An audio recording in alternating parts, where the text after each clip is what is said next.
we do want to give you a closer look at three of the most stunning new images made possible by the University of Arizona instruments and expertise, and show you just what a difference the new space telescope makes. So this is an image of the Carina Nebula taken by Hubble. And while this one remains one of the most iconic shots taken by the aging space telescope and is quite amazing, check out how it looks with the James Webb Space Telescope. Those are cosmic cliffs in the Carina Nebula. This is essentially a star nursery in our own galaxy, about 8,500 light years away. So what you're seeing here is what it actually looked like 8,500 years ago.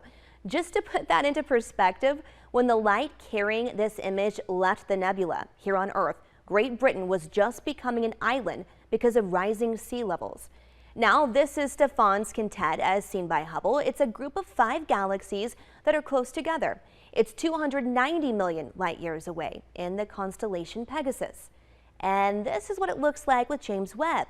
This shows in rare detail how interacting galaxies trigger star formations.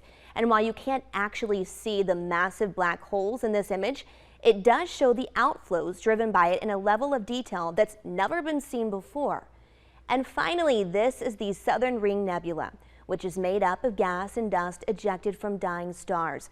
This is what it looked like through Hubble, and this is what it looks like through James Webb. As you can see, the detail is incredible, showing exceptional structures created by the stars, shaping the gas and dust around them.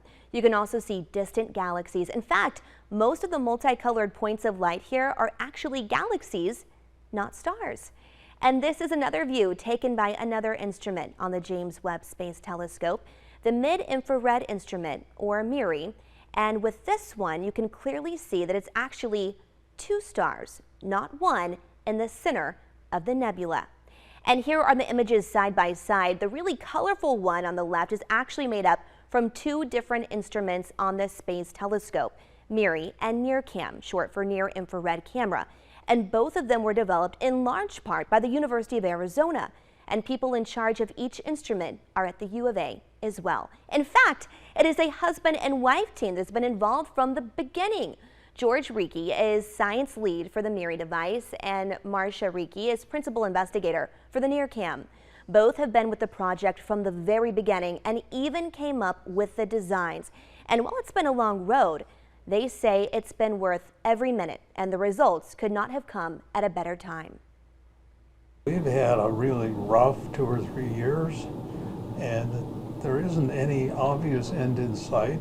And now we have this wonderful telescope, and we built it just because we're curious. We didn't build it because we were going to get rich from it or anything like that. So this is a terrifically morale-boosting thing for human beings, and out of that, we will learn a whole lot more about the universe. It's going to be like Hubble, only Hubble on steroids. There's going to be more and more good things.